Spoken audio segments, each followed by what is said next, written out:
The person across from you wakes up at 5 o'clock every day, works out before their job, and never misses a deadline. You try to copy their routine.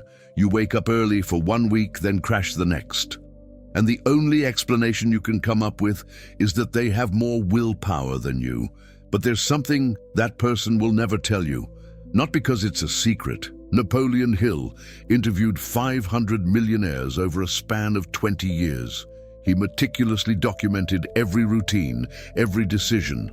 And when he analyzed their patterns of discipline, he uncovered something that contradicts everything you've been taught about willpower. The most disciplined person in the room isn't actually using discipline. They're using something else entirely. And this something else is invisible because it happens 3 days before you ever see the outcome. 1908. Andrew Carnegie summoned Napoleon Hill to his office in Pittsburgh. Hill was 25 years old and had just interviewed Carnegie for a magazine. The billionaire made an unexpected proposal to spend 20 years documenting the success patterns of America's wealthiest men without pay. Hill accepted. For 2 decades, Hill interviewed 500 millionaires: Henry Ford, Thomas Edison, Theodore Roosevelt, Charles Schwab. Each of them had different routines. They woke up at different times. They worked at different paces. But they all shared an invisible pattern that Hill only identified in the 17th year of his research. This pattern wasn't in habit books. It wasn't in motivational speeches. It was hidden in something these men did but never talked about. And when Hill recorded it in the self-control chapter of Think and Grow Rich in 1937, he didn't call it discipline. He called it pre-conscious redirection. You look at a disciplined person and see willpower, but what sustains that routine was decided 3 days prior, far from your eyes, far from your interpretation. And the difference between you and them isn't in the muscle of discipline, it's in a decision they made on Friday, while you were trying to resist on Monday. So you've decided you're going to train your discipline. You'll wake up early every day. You'll stick to your routine religiously. You'll prove to yourself that you're in control. It seems like a solid decision, because everyone around you says discipline is about repeating something until it becomes automatic. And when you break the streak on the 3rd day, the blame falls on you. Too weak, not focused enough. The logic seems to work. You've watched productivity videos. You've read books about habits. They all say the same thing. Repeat the action for 66 consecutive days and your brain automates it. The initial resistance disappears. The behavior becomes autopilot, and you believed it because it makes sense, because it seems like science, because it has a round number and a defined deadline. So you started Monday at 5 o'clock in the morning. The alarm rings. You get up, you put on your running shoes, you go for a run. Tuesday is the same. Wednesday feels a bit heavier, but you push through. Thursday starts to hurt. On Friday, you woke up, looked at the alarm clock, and went back to sleep. And the only explanation you found was that you don't have enough willpower. The problem isn't with you. The problem is with the belief they sold you. The belief that discipline is like muscular endurance that you train with forced repetition until the internal pain disappears. The more you push yourself, the stronger you get. That's what the books preach, the videos, the routine coaches, and it makes sense to believe it because it seems logical that behavior is shaped by effort. But this belief ignores the mechanism that Napoleon Hill documented after interviewing 500 millionaires. It ignores what Henry Ford applied on the assembly line. It ignores what Andrew Carnegie did with money. It ignores what Thomas Edison did with schedules. And it ignores why Charles Schwab never talked about discipline, because he didn't use discipline. He used architecture. You look at the most disciplined person in the room, and you see someone who resists temptations all day long, someone who wakes up early despite being tired, someone who works out despite laziness, someone who works despite distractions. And you think they have more willpower than I do. But the truth is different. They don't resist any of that, because the environment they organized 3 days earlier makes resistance unnecessary. Their alarm clock is far from the bed, placed there on Sunday night, not Monday morning. Their running shoes are by the door. Their clothes are already laid out. The time slot is already blocked in their calendar. The decision to work out doesn't happen when they wake up. It happened 72 hours earlier. And you didn't see any of that, because you only saw the moment they woke up, the moment they went for a run, the moment they didn't give up. You saw the final result and attributed it to the muscle of discipline. But the muscle of discipline doesn't exist. What exists is decision engineering, and their engineering is invisible because it happened out of your sight. Say this out loud. Discipline isn't what I do when I feel like giving up. It's what I organize so I never feel like giving up. Now the question changes. It's no longer, how do I train more willpower? The question is, what decision can I make today that makes tomorrow's discipline unnecessary? Because the truly disciplined person isn't resisting. They are reaping the results of an architecture they set up last week, while you were trying to resist on Monday. They were organizing Monday on Friday, and that 72-hour difference is everything. What you just heard completely changes how we understand discipline. And Hill noted one crucial detail. You become the average of the 5 people you spend the most time with. That's why I created Rich Mind, a free community designed to bring together those who take these principles seriously. Inside, you'll find the 17 principles, daily verses, a 21-day planner to rewire your mind, and a vibrant community where people from all over the world exchange ideas every single day. The link is in the pinned comment. Join today, because those who wait for the perfect moment never start. Napoleon Hill documented this in 1937 in the self-control chapter of Think and Grow Rich. A disciplined person doesn't conquer impulses through sheer force. They redirect them before they even become impulses. It's not about resisting the temptation to hit snooze. It's about never letting the temptation form in the first place. True discipline doesn't happen at the moment of decision. It happens 72 hours prior, when you build the environment that makes the decision unnecessary. Hill spent 3 years with Andrew Carnegie. Carnegie was the wealthiest man in America in 1910. He controlled 60% of the United States steel production. People looked at his routine and saw iron discipline. He woke up at 6 o'clock in the morning. He worked 12 hours a day. He never missed a meeting. He never delayed a decision. But when Hill asked Carnegie how he maintained this routine, the answer wasn't about willpower. Carnegie said, "I don't keep anything in my house that I need to resist. I don't keep anything on my schedule that I need to postpone, and I don't keep enough money in my pocket to make bad decisions." Carnegie never carried more than $5 in his pocket, not because he was disciplined with money, but because he had arranged his environment so that impulsive spending required extra effort. He would have to go to the bank, write a check, wait for approval, and in that interval, the impulse would disappear. His discipline was invisible because it was in the Friday decision, not the Monday resistance. He didn't resist temptations. He organized his life so that temptations didn't even reach him. Hill recorded the same pattern in Henry Ford. Ford had a rule on the assembly line at his Detroit factory. The wrong part could not physically fit in the wrong place. The worker didn't need discipline to avoid mistakes. The error was structurally impossible. Correct assembly was the path of least resistance, and Ford applied the same logic to his personal routine. Hill documented this in 1919. Ford didn't make decisions in the morning. He made decisions on Sunday evening, and the rest of the week was automatic execution. His schedule, his meetings, his commute, everything decided 72 hours in advance. People looked at Ford and saw a man of unshakable discipline. But Ford never spoke about discipline. He spoke about eliminating unnecessary decisions because every decision consumes energy. And he wanted that energy for decisions that truly mattered. Charles Schwab did the same.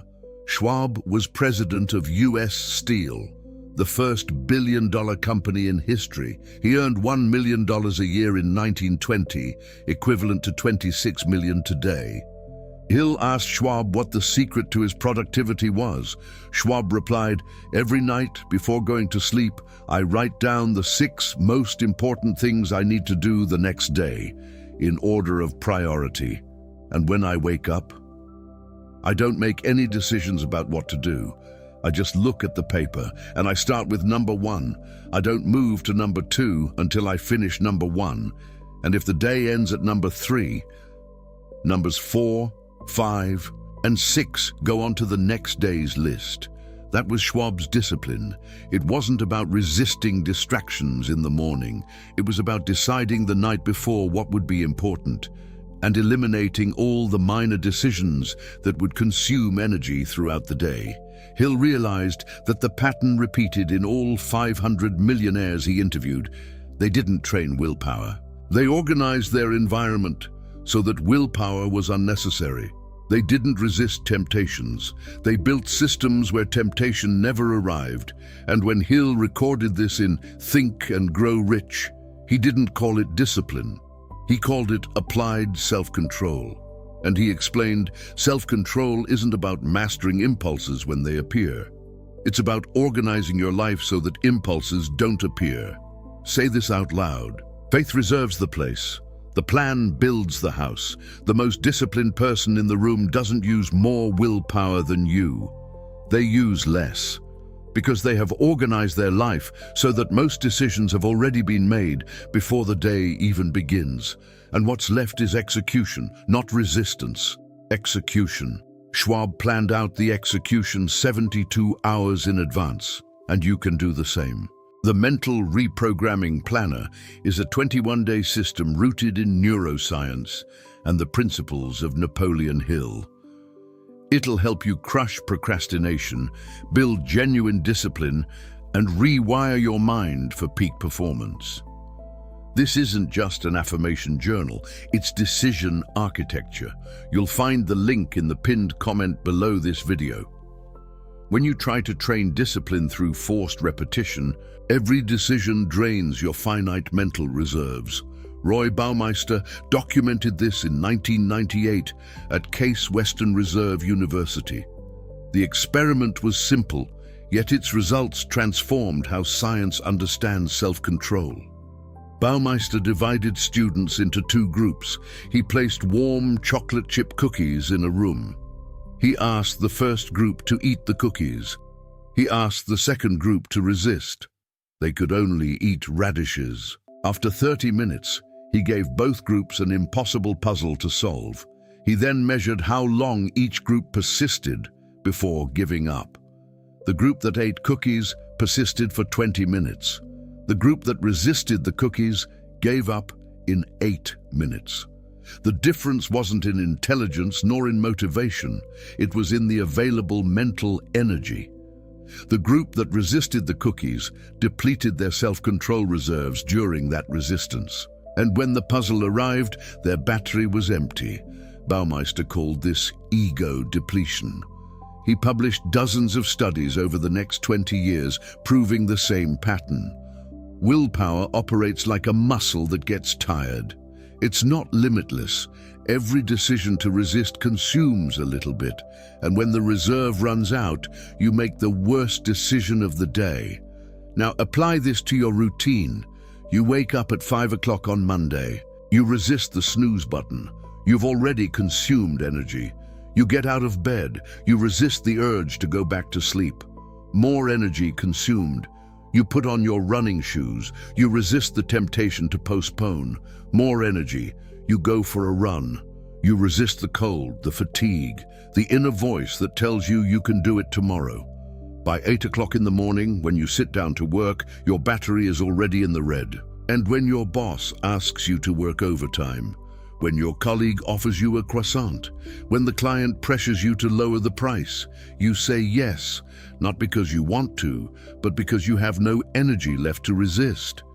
The truly disciplined person doesn't go through this, because they never resisted the snooze button. The alarm clock has been far from the bed since Sunday night. They never resisted the temptation not to put on their running shoes. The shoes were already by the door. They never resisted the cold. Their thermal clothing was already laid out. By 8 o'clock in the morning, their battery is full. Because they didn't spend energy on resistance, they spent energy on execution. And when the boss asks for overtime, when the colleague offers the croissant, when the client pressures them, they have enough energy to say no, not because they are stronger than you, but because they saved the energy you spent resisting. This is the fatal flaw in popular belief. The belief says, train yourself to resist until resistance disappears. But resistance never disappears. It only gets more expensive. Every time you resist, the energy cost increases, and your body learns that decision is a battle, an internal war that needs to be fought every day.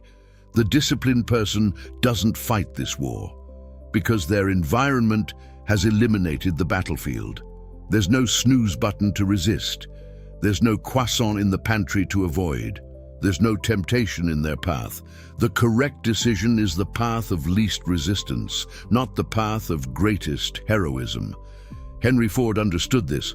When he organized the assembly line in Detroit, he didn't train workers to resist making mistakes. He organized the line so that error was physically impossible. The wrong part wouldn't fit. The wrong screw wouldn't go in. The worker didn't need discipline to get it right because the system only allowed one option.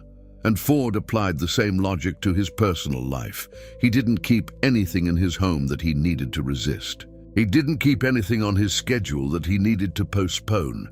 And he didn't keep enough money in his pocket for impulsive decisions. His discipline wasn't in resisting. It was in never needing to resist.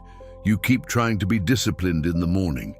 But the disciplined person was already disciplined on Friday when they organized their Monday. And that 72-hour difference is the difference between daily heroism and automatic execution, between an exhausted battery at 8 o'clock in the morning and a full battery for decisions that truly matter. Say this out loud. Tomorrow's discipline begins with today's decision. When you stop training resistance and start building architecture, discipline ceases to be a battle, and it becomes a consequence. What comes next is even stranger. 92% of people trying to build discipline start on a Monday, but the 500 millionaires Hill interviewed would begin on a Friday. Leave a comment below. What decision are you putting off until Monday that you could sort out today? Because the answer you write will show you where the leak is. And let's move on. From now on, you're going to stop trying to train willpower. Instead, you're going to start doing decision engineering. Want to wake up early? Place your alarm clock in another room tonight, not tomorrow morning when the temptation is already active. Want to work out every day? Leave your running shoes by the door. Want to stop spending? Cancel the saved card in your apps. Want to read more? Leave the book open on your coffee table. The real decision isn't, I'll have discipline tomorrow. It's, I'll organize my environment today to make tomorrow's discipline unnecessary. You're not competing with the willpower of the most disciplined person in the room.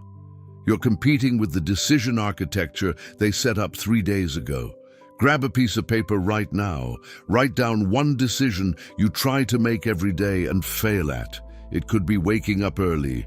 It could be working out. It could be not checking your phone as soon as you wake up. It could be not spending on impulse purchases. Write that decision at the top of the page. Now write below it. What environmental change makes this decision unnecessary? If it's waking up early, the alarm clock far from the bed isn't enough. You have to put the alarm clock somewhere that forces you to get up completely. Bathroom, kitchen, exit door, and next to the alarm clock. Leave a glass of water, because the brain wakes up faster with hydration, and leave your workout clothes already laid out. Shoes, clothes, everything visible.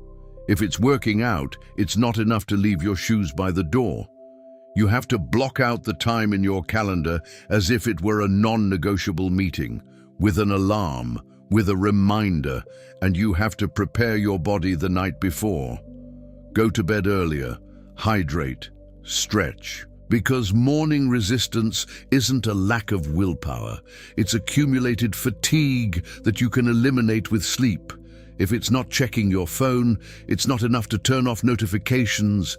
You have to leave your phone in another room overnight, not on your nightstand, not on your desk, in another room. And when you wake up, your first action can't be to go get your phone. It has to be washing your face, drinking water, taking 3 deep breaths. And only then, if you still want to, go get your phone. If it's not spending, it's not enough to want to control impulses. You have to remove your saved card from all apps, Amazon, Uber Eats, any platform where you buy with one click. Because the friction between wanting and buying has to be great enough that the impulse disappears before you reach checkout. Delete the data. Force yourself to retype the number every time. Because that 30-second friction is enough for the impulse to lose strength. Andrew Carnegie did this with money.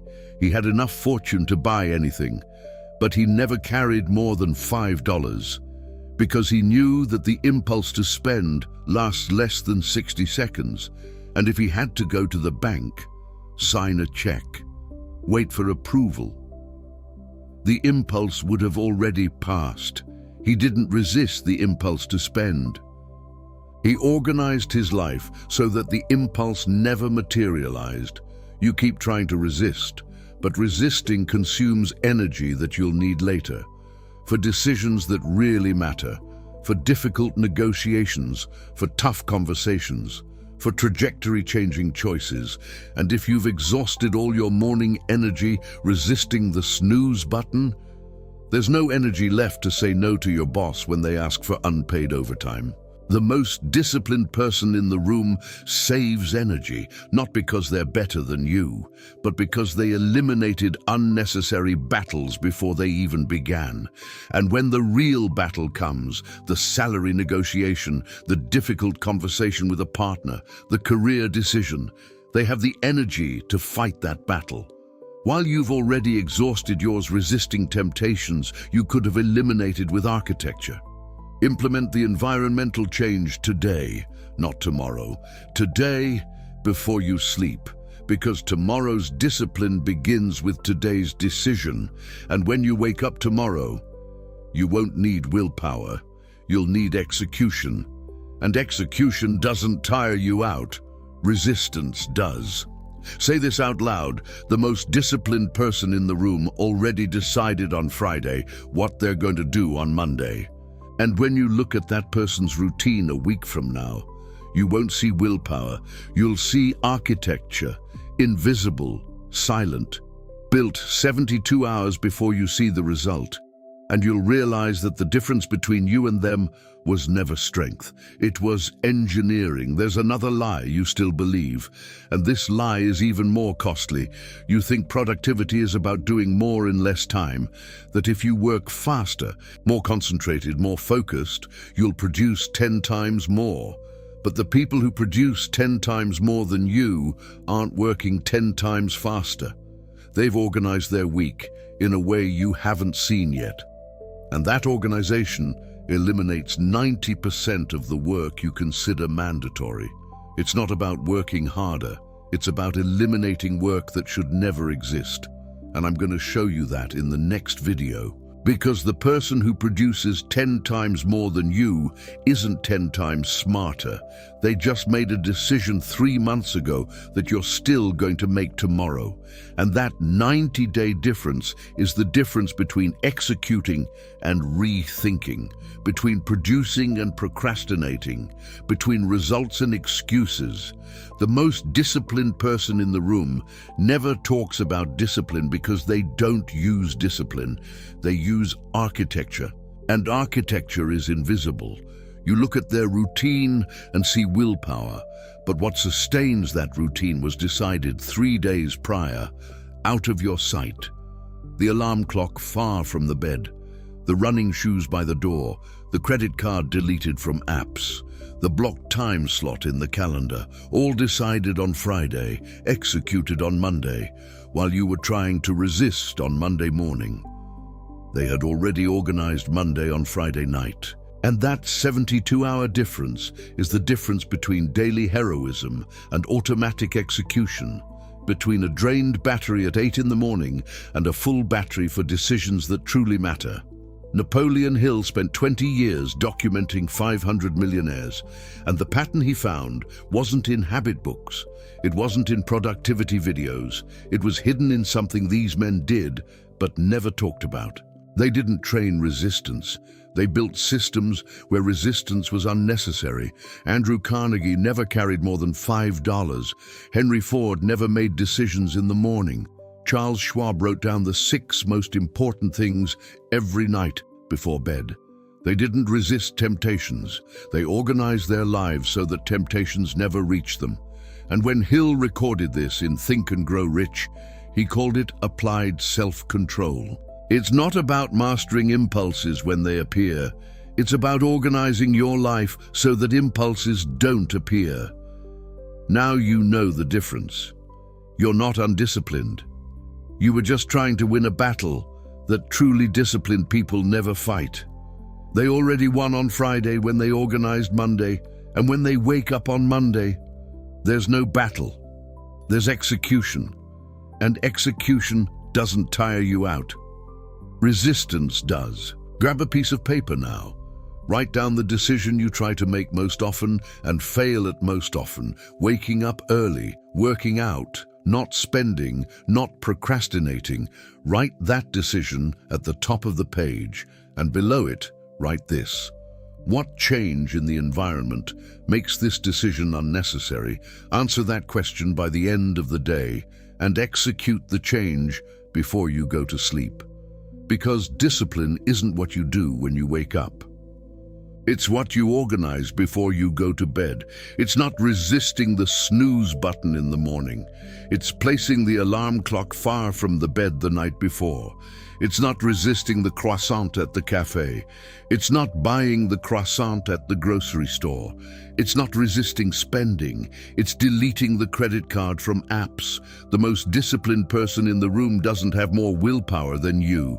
They just decided 3 days ago what you're still going to decide tomorrow. And that 72-hour difference is everything. It's the difference between execution and resistance, between architecture and heroism, between invisible discipline and exhausted willpower. And when you look at them a week from now, you won't see strength. You'll see engineering.